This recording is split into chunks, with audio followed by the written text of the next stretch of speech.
Hello, everyone. It's your girl, Commission Tyler, aka Sarah Thea. I am. And we're going to have a little discussion. So, I had a conversation with someone the other day, and here's what I found out. We all know that the biblical text says all sins are forgivable, right? And then it talks about, but to grieve not the Spirit. Okay?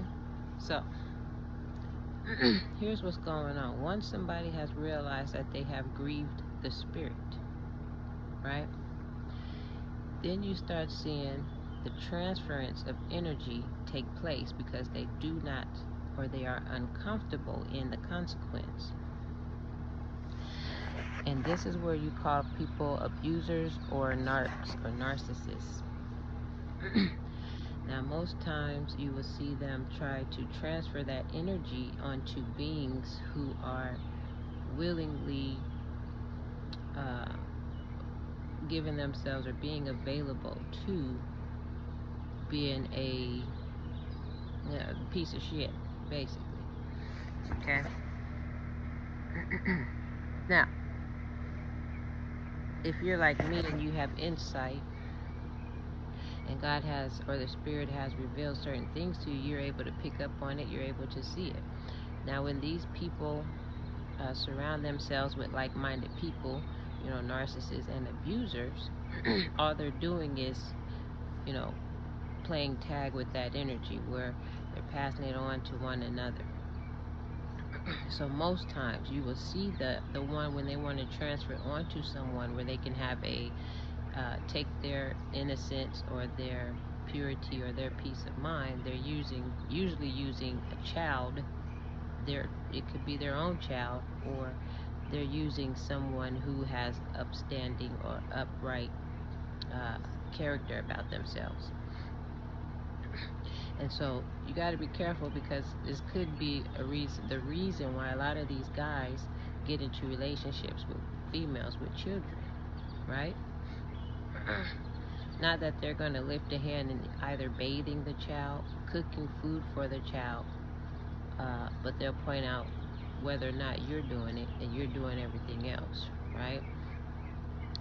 They'll tell you things like they're trying to create a better environment for you, a safe place, right? But really what they're doing is they need a vessel that they can transfer that negativity onto.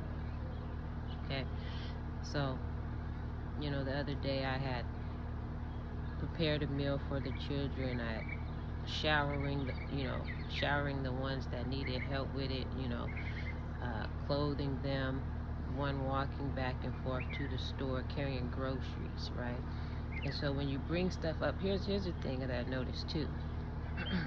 It's very difficult for a narc or an abuser to hide these behaviors about themselves once you identify and let them know that that they have these personalities, because they pride themselves in hiding it, right? So once you point out to them, I see you for who you are, I see you for what you're doing, right? I see that you perhaps aren't healed, right? It's very difficult for them to hide uh, that behavior anymore because they know that they have been identified.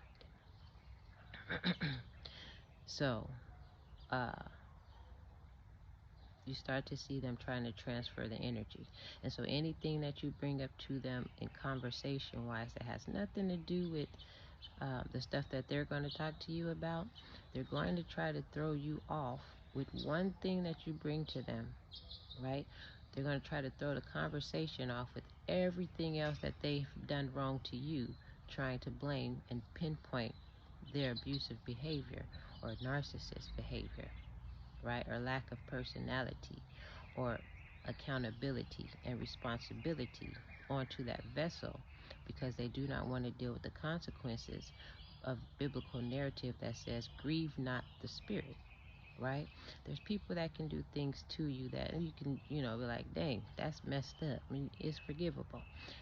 But once you do something to the point where you grieve the Spirit, all hell's gonna break loose, and that's what they try to escape from.